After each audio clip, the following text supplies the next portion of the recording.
So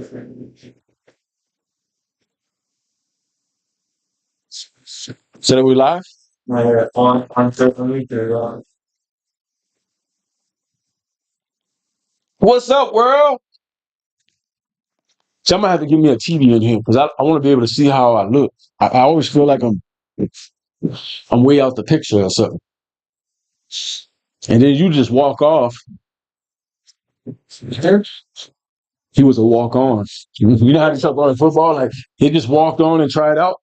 That was him. And nobody else showed up, so we had to pick him. Okay. Yeah, Now I want to give a special shout out to the Daily Love show. You know what I mean?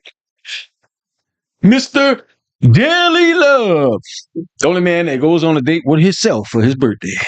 You know what I mean? Yeah, him. Oh, that's the type of stuff he pulls on Valentine's Eve. He goes slide into a diner and catches a sad, snowy night. Now we appreciate everybody. Yeah. Yeah, another little live on Facebook. Welcome back to another Friday night Super Talk with Brother Brandon, the Raging Cajun. It's weekend, baby. Man, I hope everybody's having a beautiful week. It's a beautiful day to wake up sober, alive, and free. Free from the jail cell, free from the trap trailer, and free from the addiction and alcoholism on a daily basis. But I want to thank everybody for always supporting Sober Talk and watching the show weekly. Man, it's been a great week. I want to give a special shout out to Tied for Second Sober Living. Beds are available. Also, I want to give a shout out to New Freedom Center right here in Bismarck, North Dakota. Just call 701-527-4000. Also, special shout out to Prairie Recovery Center in Raleigh, North Dakota. Beds are always available. Also, a special shout out to Serenity Bridge Sober Living and Hope's Landing Sober Living in Dickinson, North Dakota. And Serenity Bridge is men's sober living right here in Bismarck, North Dakota. Shout out to J Dobo, the leading spice in the land. If you ain't sneezing, it ain't seasoning, baby. And right now, there's 2 J Dobo vendor booths going on. One is right here in Bismarck. I'll be at tomorrow at the Big One vendor show in the Bismarck Event Center. All kind of crafts and stuff. If you're looking for gifts, you want to plan early, or you just want to walk around and get some free stuff. Just come check it out. But make sure you stop by that J-Do booth, try some of those sample crackers, and get you a raffle ticket. We will be pulling a raffle ticket tomorrow. Also, the other J-Do vendor show where the man himself is at right now, I believe, is in Grand Forks. I'm pretty sure he'll correct me if I'm saying it wrong, but somewhere out in that far region, that's where he's at. Well, I got a special guest in the house tonight. I got Jenna Silk. How's it going, sis? It's going good. You having a good day? I am. Yeah? So what was your day like when you woke up this morning? Trying to calm my nerves with thinking of tonight. But I do family therapy on Fridays, which I just started with my son, who we recently been back in each other's lives after. Well, that's a beautiful thing. Yeah. So do you have a routine that you do in sobriety? I really work a lot. Just meet with sponsees. Yeah, I'm like a morning routine. Like when you wake up, I get up and pray. Okay. Yeah, that starts the day off in gratitude. It does. It's like if I don't wake up and pray right away, I can feel my days just not right. Amen. So who you got with you, sis? I got my sister Terry. We met in sober living. All right. Roommates, and just been by each other's side since. All right. So y'all did y'all know each other before y'all were sober? No. So y'all met in sobriety? Yes. So how long have you been sober and clean? 2.5 years. Congratulations. Thank you. Well, on behalf of Sober Talk and all the sponsors, I give y'all some gifts, and I hope you enjoy those gifts. Yep, thank you. What about you, sis? How long have you been sober and clean? 23 months. 23 months. How does it feel? I get to enjoy life. I find joy in everything I do. Yeah. Well, that's what life is all about. Enjoying it and spending it with the people that really love you. Right? Absolutely. So where are you from originally? Fort Yates. Fort Yates, Standing Rock. Whoop, whoop. And I see you got a Res Recovery shirt on. What is Res Recovery? It is our recovery program, which was started by other alcoholic and addicts in recovery on our reservation, where there was actually no recovery there for a long time. Right. About time. Yes. You know what I mean? And shout out to all the pioneers and the people that are down there making a movement. Yes. You know what I mean? It's even moving even further south. Yeah. You know what I mean? That's a beautiful thing. It is. It is. So how was it growing up for you? Did you grow up with a mom, a dad, aunties, uncles? Like, how was the household you lived in? I grew up in a very structured, strict household. My parents were still married until they're still married yet. My dad passed away 2 years ago, but I had very strict parents. Okay. If I was like 5 minutes late from curfew, I was still going to get in the same amount of trouble, whether I'm 5 hours late. And so, like me, I was the middle child, and I just I always felt like I was the one picked on. So I was the rebel out of the kids. And I believe my addiction is where I felt like I fit in. How old were you when you first tried drugs or alcohol? Or what came first? Alcohol. Okay. I was 13 years old. Okay. And then that started it off, huh? Yep. Yeah, I got blanked the first time I got drunk. But I didn't like it, but I did it to fit in. I remember trying to drink Bud Ice as a young buck, and it was nasty. I mean, when nobody's looking, I'd throw up, and then I'd come right back because I wanted to be cool. Right. You know what I mean? But ain't nothing cool. You're really out there looking like a fool. Exactly. You know what I mean? So teenage years, any spirituality, like any traditional ways? You ever been to church or anything like that? I grew up in a strong Christian Catholic home. Okay. Church and Sunday school every Sunday. I went to Catholic school all throughout elementary. Church every Wednesday. Baptized, First Communion, confirmed, everything. And, yeah. Well, that's a beautiful thing. I like to call myself a Catholic dropout. You know what I mean? Somewhere around the 3rd, 4th grade, it just disappeared. But I remember it was real strict. You know what I mean? Like you had to you couldn't move, you had to kneel, you had to stand back up, you had to sit, you had to kneel, you had to sit down, you had to say this, make a little sign language and all kind of stuff. Yes. And I was like, man, this is scary. You know what I mean? So I do like how in recovery, they teach you whatever you believe in is your choice. You know what I mean? And so it's not biased, and it's not like this thing that's so like strict and evil and like you're scared of it. You know what I mean? It's something that's blossoming and love and you know what I mean, and joy. And it's a beautiful thing in recovery when you can find your own path. Yes. You know what I mean? And I feel I was just telling somebody last weekend that I didn't find God on my own. He was there, but I didn't realize he was there. I found it through recovery, then searching out to like church, sweat lodges, meditation. You know what I mean? Different things. And the more that I wanted to search out, that's when I found God. You know, and so now I do all that. You know, I don't know which one's working, but one of them is. So, what was one of the first things that happened to you that you could look back at now that kind of was like, man, this is getting out of hand? With my addiction? Yeah, or alcoholism. With alcoholism? Any DUIs? No. No, me neither. I don't know how. So with alcohol, it was just every now and then. Okay. It really wasn't my thing. But I started smoking weed, and marijuana was my gateway drug to try other things.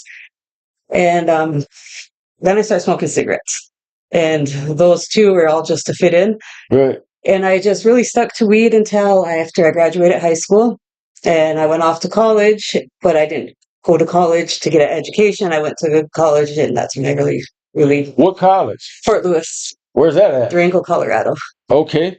What was your initial plan to go there for? Go there and get an education. I know, but like, Right? what degree? Psychology. Okay. Ain't nothing wrong with that. And so how long did that last? I got down there in August. It lasted maybe a month and a half. Was it a school strictly for Native Americans, or was it just anybody? It was anybody. Okay. It was a pretty big school. Okay. Partying. Did you stay there? I lived on campus. My roommate, who just like an average nerdy girl, was the one who introduced me into powders. Okay. And after that, it's Introduced you into powders. yeah, I like how you worded that.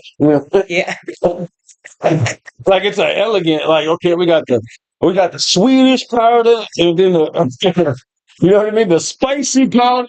The spicy powder that Jacob. So you got introduced to the powders, huh? yes, Oh Lord, the devil done got in you. yep. And then what happened? So I did one line of crank, and I was hooked after that. That's Yeah. all it took was one line. Yeah. Yeah. Yeah, I always said there should be two labels on meth baggies. On one side, it should say the devil. Right. On the other side, it should say you will become homeless. Right. You know what I mean? That's so true. You gonna for real. It's like you intake meth and you just start losing stuff. Yeah. You know what I mean? Like, damn, I know I had a phone, I had a wallet, I had a lighter. Where did it go? You know what I mean? Seriously, it's crazy how that stuff works. But it is the devil. So did you wind up like staying in Colorado, or did you come back home? Oh, I stayed in Colorado. They closed the campus down on Thanksgiving, and I was already not going to class. I come home for Thanksgiving break, and I still go back down there because I had to finish partying. Right. And how long did that last? Till the end of the semester.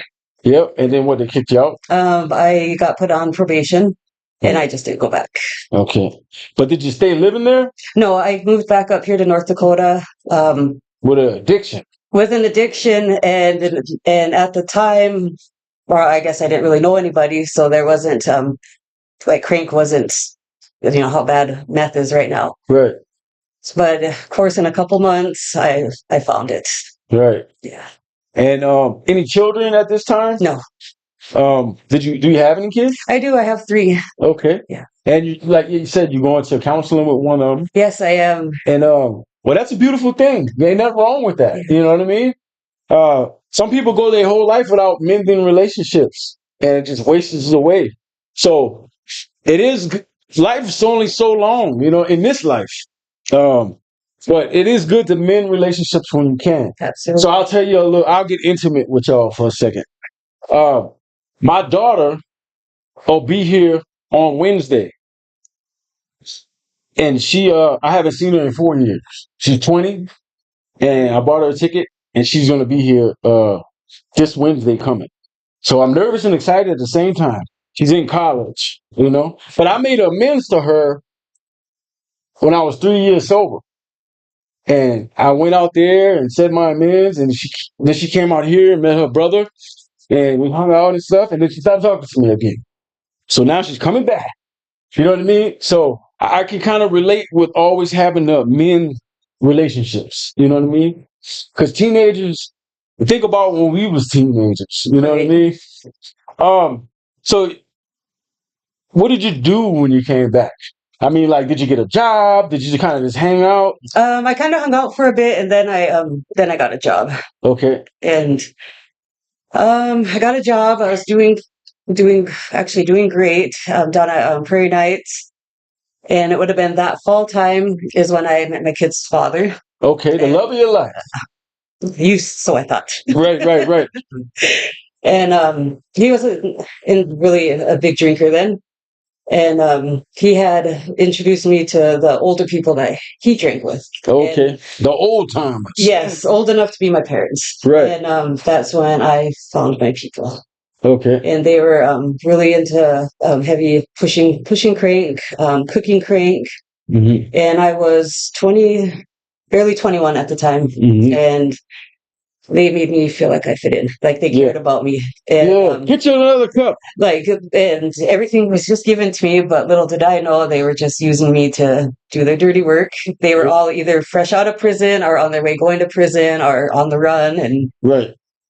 And that's where my addiction really kicked off. So you can understand what's going on your reservation now that you're sober. You understand the years and years of the cycle keep happening, right? Yes. Well, I'm so proud of you. Thank you. And so, what was some of the darkest points of your life that led you up to your first? Is this your first time getting sober? It's my first time getting sober with the rights, doing it the right way. I guess with working a program, having the support I do in my life, and the 12 steps. Yes.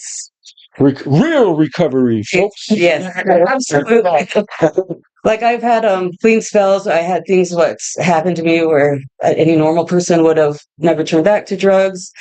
Like I almost got raped before. I did get raped before by the guy I was selling drugs for, and not even that could stop me. Mm-hmm. Yeah. And so, what led you up to this time right now, your first day of sobriety?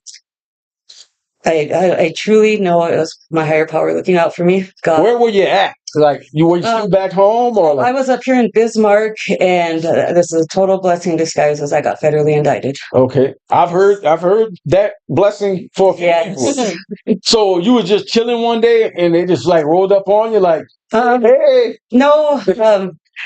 So I had people I was running with getting taken down, left and right, and that should have been my wake up call. That my time's coming. Right. But instead, I was like, no, I'd just be more sneaky, or they're not looking for me. And it was two of the guys I was getting stuff for and introduced them to somebody I knew. Both got arrested. One of them got out, got arrested again, got out, like just all within a matter of 3 weeks. And the house I was staying at, although the house I had just moved out of like maybe 2 weeks prior, but I was at that morning. One of them leaves, then the next person leaves, and I'm the last one to leave. And like maybe 15 minutes after I leave that house, it got raided. There was nobody there, and I ended up going back. The house is trashed. I thought somebody broke in. And I called the guy who was living there, and I was like, somebody broke in and I think they robbed us. And he goes, if you're near the house, he goes, get away, we just got raided. So of course I didn't think it had anything to do with me. Right. So, but I was still scared, and they were like, oh, they left a search warrant with your name on it. And of course my addiction had me saying, oh, they're lying to me. Mm-hmm. But I did hide out for 2 weeks. In the woods? No, 3 blocks away. Yeah, you was like, they ain't gonna never find me. I'm next door. And I decided to leave exactly 2 weeks later. I end up jumping in a car with this girl, and the car's stolen. Oh. The car's stolen, wanted by task force. We get pulled over at Loaf and Jug on 26th, his place.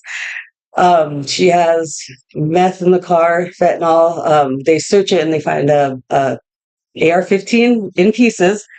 All I could think of was, if they're really looking for me, this is it. I'm ready to go. Did you already have felonies? No, I didn't become a felon until I got sentenced.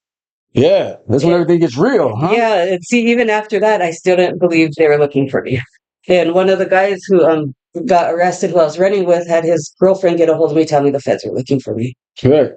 And of course, I didn't believe it. I was cocky. It's like, I don't hide, which I was hiding. I don't hide. If, they want me, they'll come get me. And a month and a half later, I'm with this girl who didn't check in with her PO, and they pulled her over. And that's when I got arrested after they told me I was good to go. And task force and DEA rolled up and they got real. Yeah. How did you feel? Well, he had I would start walking away, and he was like, Jenna. I turned around, and this guy was my Facebook friend. And he was like, Jenna Silk. I was like, yeah. He goes, yeah, a federal warrant. Oh, he was a cop? It was task force. Yep, and he was a Facebook friend? Yes, under a different name. And I was like, okay. And he was like, that's it? I was like, I'm not going to run. So they took me up, and I swear once they put those cuffs on me, I felt freedom. I wanted out of that. I've heard people say that before, too. It's, like that ray of sunshine came down, and like that's what I felt. And I felt I'm finally free of this lifestyle. I wanted out so bad. But it was like the more I wanted out, the deeper I got pulled into it. And like I was in heavy, and I wanted to go to treatment. I would call, but I'd never follow up. I wanted it, but I just wouldn't follow through. Right. So now you're in jail. Yes. How long did you stay in jail? 72 days. And was that your first time, like the longest Yes. you had to stay? Yeah. And so you sobered up in jail. Yeah. How was that? Honestly, it was. I didn't withdraw. Meth, right? Yeah, I can honestly say to this day, I never fiend for meth, and I know that's just my higher power answering my prayers. And all during my addiction, I knew there was God, but I blamed Him for everything bad in my life. It was His fault. I was an addict. Right. And I don't know. Something just told me to say this. I want to say rest in peace to my uncle Ronnie. My uncle died last week from a meth overdose. His heart blew out. They just found that in the autopsy. So rest in peace, Unc. We gonna miss you. We love you. Sorry to hear that. It's real. It is. I mean, I thought last year I lost a lot of people, but this year has even been worse. It's been worse because of the people that I actually lost, like they're like people that been around, you know what I mean? And it's like, man, but it's the reality of this disease that we have, and it is a disease. You know what I mean? But I'm glad y'all still with us. Yes. So how did you get out of jail? Okay, so I was in jail one day, then I got booked into the feds, and they give the option to whether the DA wants to let you go or whatever, and the DA said no because I was a threat to society. I heard that, and that's when it clicked in my head. It's like, I'm a threat to myself, and I'm glad he said no, because I probably would have ran, or I would have went all out and got as out of it as I could, thinking I'm going to prison for the rest of my life. Mm-hmm. So they kept me in there over the weekend. I wasn't really close with my family because I figured I'm this bad off. It's best for me and them if I just stay away, keep my distance. My niece got buried the day after I got arrested, and she was raised with us like that was my little sister. Mm. My dad tells me over the weekend that he's got the end stage of cancer. My oldest son graduated high school, and I missed all of that. Mm-hmm. So come Monday, and I think that's when everything started hitting me, and I meet with my attorney, and she asked what I want to do for my pretrial, and I told her I didn't want to get out. I needed to stay. So you told her you didn't want to get out? And what she said? She asked if I was sure about that, and I said, yeah. She was okay. She was, I'll let them know. So we end up doing my pretrial court, and she tells that to the judge, and the judge goes, can I make a recommendation? He goes, I look at your criminal history. He goes, and it stems from long-term addiction. And he goes, I have faith you could turn your life around. And the DA agreed with him. Mm-hmm. And that's when he had recommended inpatient treatment. And that's when that clicked in my head. It's like, I have absolutely no faith in myself. And my freedom lies in their hands. And if they have faith in me, it's time for me to get faith in myself. Amen. Yeah. So where did you go to treatment? I've never been to treatment. Okay, so you didn't go to treatment when he recommended it? No. I am like all the bunkies I had while I was in jail. I honestly believe they were God sent. One of them got me back in my relationship with my higher power, mm-hmm. And my other bunkie, who had been there for a while, was the one who told me about sober living. Okay. Yeah. Which ones did they tell you about? Hope Manor was one. Shout out to Hope Manor. 75% success rate. Woo, woo. I'm a Hope Manor alumni myself. Me too. I am too. Hope Manor, the Sanctuary, Blessed Builders. Yep. And shout out to the Sanctuary. The one I wanted was the Sanctuary. Okay. Because my indictment is out of Bismarck. Yeah. And at the time, I didn't know there was a world of clean people out there, clean, sober people. Me either. All I knew, and everything was drugs and alcohol. Yeah. So I wanted as far away from Bismarck as possible. Right. And I didn't know Carrie, who's my relative, ran Sanctuary. So when I would call up there and be like, "You reached Carrie," I would hang up thinking I dialed the wrong number. Right. And I called Hope Manor almost every day. Yeah. And finally, that's how they know you're serious. Yes, and I'm thankful for that. They do an account. Okay, she called 83 times. This person called 109 and they only called 4 times. Let's go with these two. They don't say you call back. I mean, I swear I was calling in the morning. I was calling at lunch on the treatment phone. I was calling after class, later that night, somebody's gonna pick up eventually. I'm trying to save my life here, folks. But yeah, shout out to Hope, man, and shout out to the Saint, all the sober livings. Tired for Second, Blessed Builders, Serenity Bridge, Hope's Landing. Shout out to F5, all over North Dakota. Shout out to every Firm Foundations, all the sober livings that are coming and the ones that already exist. Shout out to Seeds of Eden. You know what I mean? They're giving a safe place for somebody to sleep. So you go to Hope Manor. I still stay in jail for this was the beginning of June, and they take us federals out and we get COVID testing. Okay. And I'm not really sure what's going on until one of the other girls told us we're going to be transported out. So this was in 22? Yes. Okay. So and then I called Hope Manor again afterwards, and I finally talked to Megan. It was Megan Bernard who I was in contact with that whole time, and Megan Mann finally answered. And I actually got a letter from them that day saying that they had a waiting list. Mm-hmm. And then when I'm talking to her on the phone, she goes, well, we do have a waiting list if you're interested in being put on it. And I said yes. And she goes, well, we could schedule an interview. And then I telling her that I'm being transported out. She goes, when you get to where you're going, call and let me know after you're settled in and we'll get this interview done. I end up getting transported out to Elk River, Minnesota. Okay, I don't know where that's at. Right outside of Minneapolis. Sherburne. It's Sherburne County. It's one of the bigger federal holdings. Okay. And Burleigh County was probably the biggest jail, or it was the biggest jail I've ever been in, other than our local one in Fort Yates. And then that one was even bigger. Yes. That was a federal holding? That's Yes. the closest one? Yeah. So you got all of Minneapolis, Chicago, you got all kind of people. Yes. So how was it when you walked in there? I was scared, but I went with Was it like a big dorm with like a whole bunch of girls? it was, but it was, cells. It wasn't like really open pod.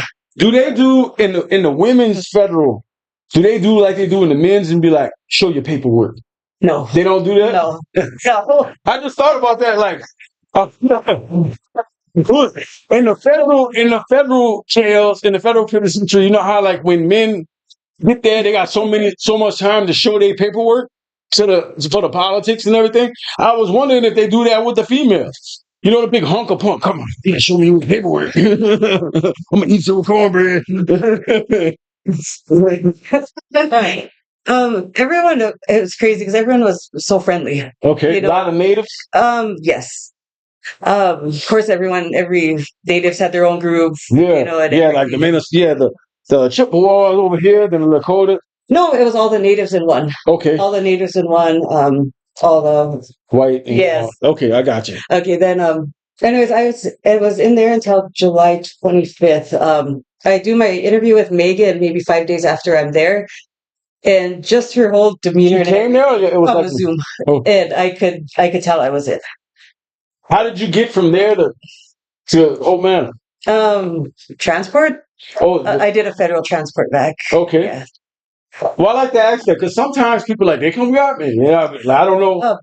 So I had the option of my family coming to get me as soon as the judge signed it, but my dad was, on his end of days, and I did not want to put my family through that. I didn't want to be selfish anymore. Right. From going from the county jails and stuff that you were in to that federal one, what was something that kind of blew your mind in the federal one? Like either something they was making or doing, or something that was different. Like when you got to experience it. I don't want to glorify that jail or anything, but it was more comfortable. Yeah, you go outside? No, but I mean the COs were more personal with you. Like they would visit with you. Yeah, everyone check on you, make was sure you're more okay. friendly. They had a lot of programs you could do in there. Yeah. Did they have recovery meetings? I did. They had outpatient treatment. Yeah, which I did start, but I didn't care for it. Meetings there. No, they had church. I bet you they had a lot of bead work going on up in there. No. So you get the Hope Manor. Were you just happy? Like, what did you expect? I honestly didn't know what to expect. Okay. like I had no idea. I didn't know nothing about treatment. I didn't know nothing about sober living because Me neither. so I was in my active addiction for 23 years, and I've never been in trouble. I took charges for somebody else once, and I basically got a slap on the head. Right. Yeah, so this is my first time being in trouble. I didn't know what to expect when I got to sober living. I show up at Megan's office with a martial escort in handcuffs and shackles. And yeah, that was kind of embarrassing, but Yeah, I'm here. yeah. Keep saying. So I get there on July 26th, go to the house. Everyone is so welcoming. I mean, Yeah. I honestly, I showed up with nothing. I owned just what I had on, and those were the clothes I got arrested in. Yeah. And they supplied me with everything. Yeah. And Made you feel welcome. yes, and I just Welcome felt the home, love. sis. And you don't even know how to accept it. You're just like, okay. Like I went in there not to just check boxes to get out of trouble. I went in there wanting that change. I did not want that lifestyle that I knew. Yeah. I was there 2 days, I believe, and nobody knew where I was at because the feds are very secretive. They not to give that information out. And after I was there 2 days, I found out that my dad passed away. Oh, sorry to hear The that. day I got to Hope Manor. Thank you. The whole time I'm locked up, though, my prayers were always because my relationship got so strong with my higher power, and I just prayed, just hold on, keep my dad here, keep him alive until I get out of jail. And the day I get out of jail is the day my dad passed away. He's looking over you now. Yes. Yeah, amen to that. I ain't gonna lie, when I first got to Hope Manor, and rest in peace, Brian. Yeah. Brian with the bald head. He was the person that opened the door, and I was like, it's the bald head dude from the meeting. He gave me a hug. I was like, man, and I remember Judith told me, she said the first time I met her, I was scared. And she got like a little judge look to her, you know what I mean? I was like, oh, I'm gonna stay away from her. He was like, yeah, she's the big dog. And I was like, oh, she give me that eye. And she told me, she said, I know a lot of people come here and you're probably here to get out of trouble. Well, hopefully you learned something while you're here. Well, you know what? I did. Thank you. You know what I mean? I did learn something. And it's true. Some people they're going to do whatever they can do to stay out of trouble. But if you really open your heart and pay attention, something starts to change. You know what I mean? And so I don't know how the women's house is, but I'm pretty sure it's kind of like how the men's house is. You know what I mean? Especially the same rules and stuff like that. So how long did you stay there? I stayed there for 18 months. 18 months. So you got out not too long ago. January. January? So you're going on almost a year out of sober living. Yep. Well, congratulations. Thank you. So tell us about all the stuff you did when you was in Hope Manor, like any conferences, women events. The first one I went to was one in Montana. Okay. And just being able to go travel and stuff, clean, not loaded, and everything was amazing. Montana's amazing. Yes. I went sober. I mean, it's like, whoa, when you're way up there. One thing was living in a house full of women, and what I really love is not having to worry about my stuff being stolen. Yeah. Who stole my toenail clip? Participate in the Santa Run twice. Mm-hmm. What else? I'm a member of Narcotics Anonymous. Yeah. I got to go with my sponsor to the spiritual refreshment in Minnesota. I heard about that. And that was truly amazing. And when we crossed the state line, the first thing that popped in my head was, last time I was in Minnesota, I was on a federal transport. Now I'm going here for recovery. Yeah. And it's a good feeling. It is. I know that feeling because I used to go to that Bad Axe retreat in Minnesota, the guys go to. And I always had a dream of like Ernest goes to camp. You know what I mean? Like, I used to watch it on TV as a kid, but I never had the experience. So when we got to go, I was like, this is so amazing. You know what I mean? And so you did get a sponsor. Yeah. Do you have the same sponsor? No, I work on Drug Addicts Anonymous and Narcotics Anonymous. I'm on my second sponsor in both programs. And at least you still got a sponsor. Yes. And do you sponsor women? Yes, I do. Well, that's amazing. Keep doing your thing. Me too. And I'll just tell you statistically, from my experience, I always ask a person when they say they have a sponsor or do they sponsor. Some people they don't sponsor. Some people just they stay sober by just having a sponsor. But women change their sponsor more than men. Now, I'm not trying to like be prejudiced or nothing like that. But I asked that to a lot of. I mean, I talk to a lot of people, and I asked that, and a lot of women I've been having this one for this long, but it took me like 3 people to get to the one that was made for me. So I'm proud that you still got a sponsor. Thank you. You know what I mean? So anybody looking for a sponsor, you too, you're a sponsor, right?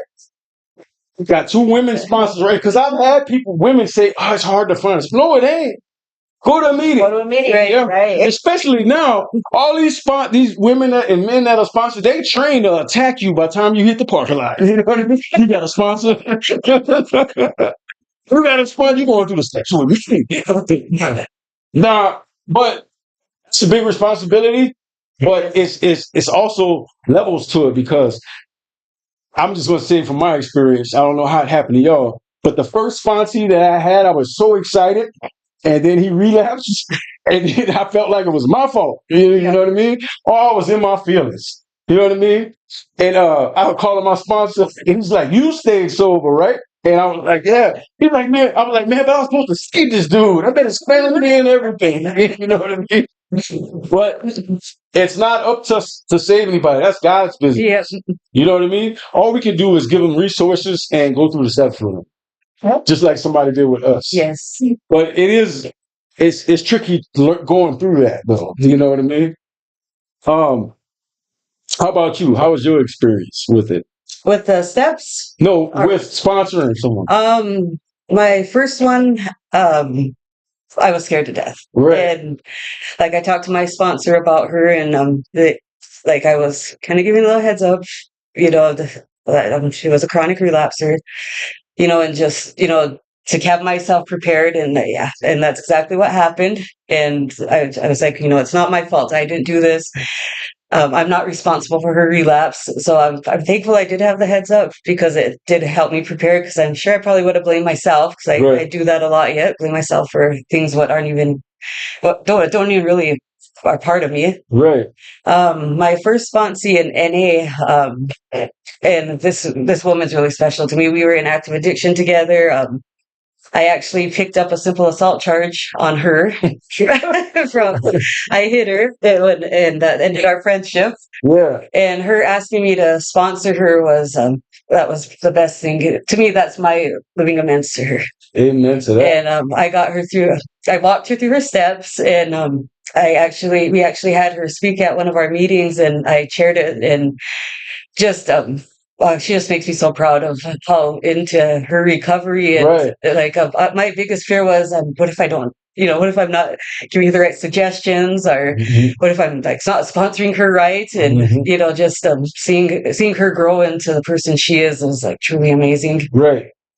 And you just being sober and having your stuff together is monumental, just people to see that. You know what I mean? Yes. Then they'd be like, "Well, if she did it, I could do it." You know what I mean? Or I know how that person was. You know what I mean? And like vice versa. And so it's a beautiful thing. It is. Part of my living amends too is I really don't do it right now, but I would do charity work over at Soup Kitchen. Right. And I chose that area because that's where I did a lot of illegal stuff. I sold a lot of drugs. I got high with a lot of people over there. So that's my way of giving back to that community. And I was part of H&I, and going into the treatment centers, and a lot of the people I see are ones I used with or sold to. And, just being able to give back to them for them being able to see me, that, it is possible to. It is, but it's monumental and extraordinary, the feeling you get to see when you're from the outside looking in. And that's how it was with my experiences too. When the first time I started doing something for free was volunteering like once a week at the Soup Kitchen while I was still in Hope Manor. And all the people on the other side of the counter were the people I was just in the streets with. You know what I mean? Yes. Like, damn, how you got staples across your face? But it's the reality of it, and something magical happens when you start giving back to the universe instead of taking. Yes. Were you afraid to leave sober living? So when I was getting closer to my sentencing and stuff coming up, I was excited about it. Mm-hmm. And then I got sentenced December 12th, and then after that, it was like, well, I really don't need to go. I can just stay here. But that feeling of, somebody else can use this bed who's really in need of it, and like that was my push to that I need to pass my bed on to someone else. And then I was use the excuse, my fears start kicking in, oh, I let other people get in my head.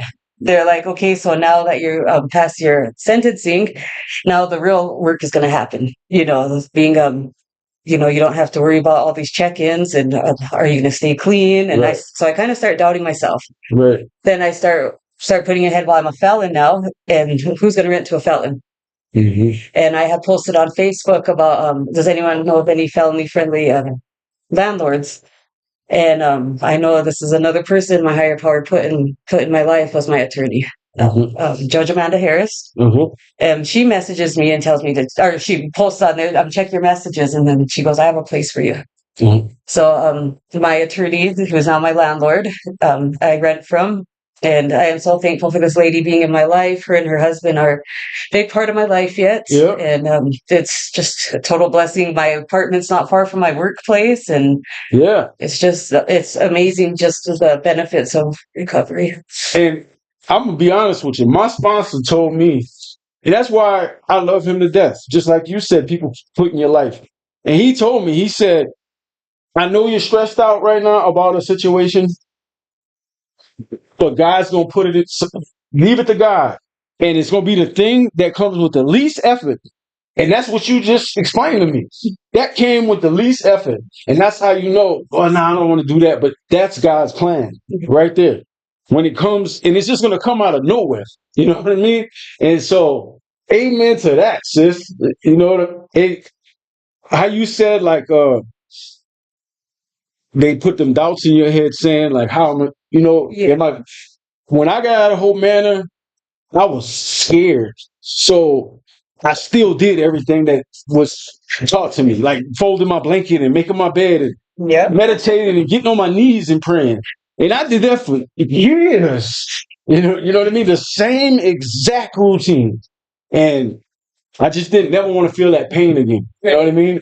I wanted to feel like, okay, this is the right spot where I belong and I'm doing right.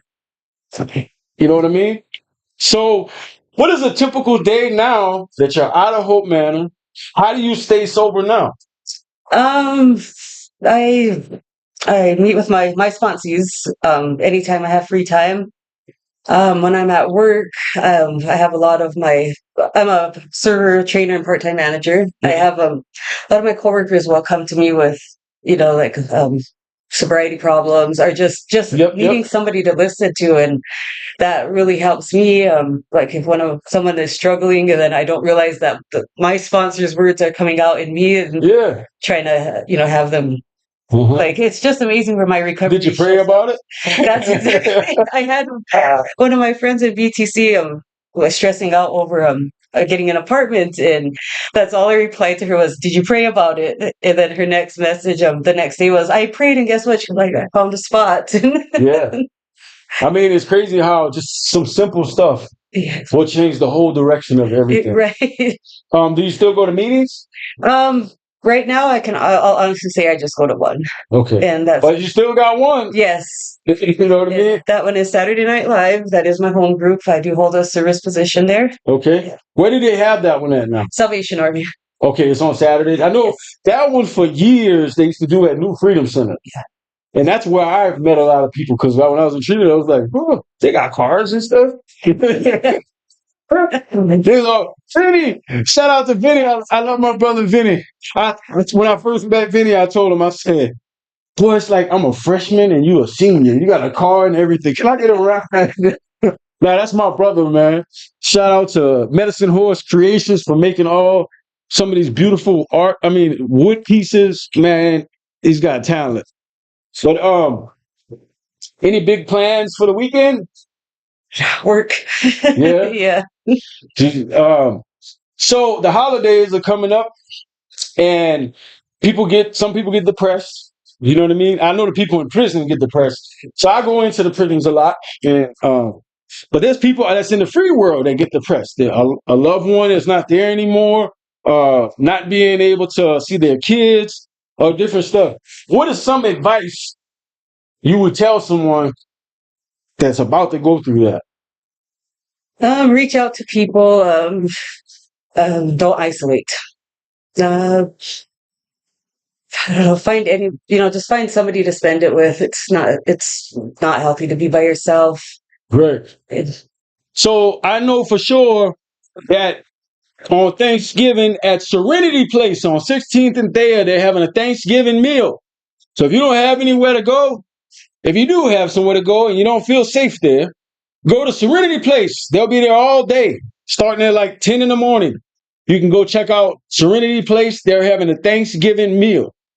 Any other places you know of? I'm pretty sure Ministry on the Margin is going to have meals, the Soup Kitchen, and probably Cap City too. They usually have something there. But you can reach out to me on the show page. You can reach out to these lovely ladies to Res Recovery. If you want to make a change in your life, all you got to do is reach out. How can someone that's from Fort Yates or Standing Rock, how can they get in touch with people with Res Recovery? I guess send out a message on Facebook. Okay. Their Facebook page is very active. Yeah. Res Recovery's Facebook page is very active, folks. So if you in that area, you're thinking about you want some help or whatever, you can call you can contact and message Res Recovery. Also, feel free to call 701-527-4000. That's New Freedom Center and tied for second, Sober Living. You can reach out to Serenity Bridge, Hope Manor, Blessed Builders, Firm Foundations in Jamestown, The Sanctuary in Minot,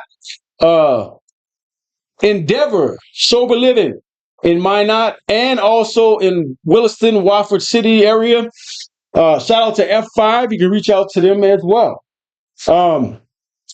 Any like traditions that you do for Thanksgiving or the holidays, just in general?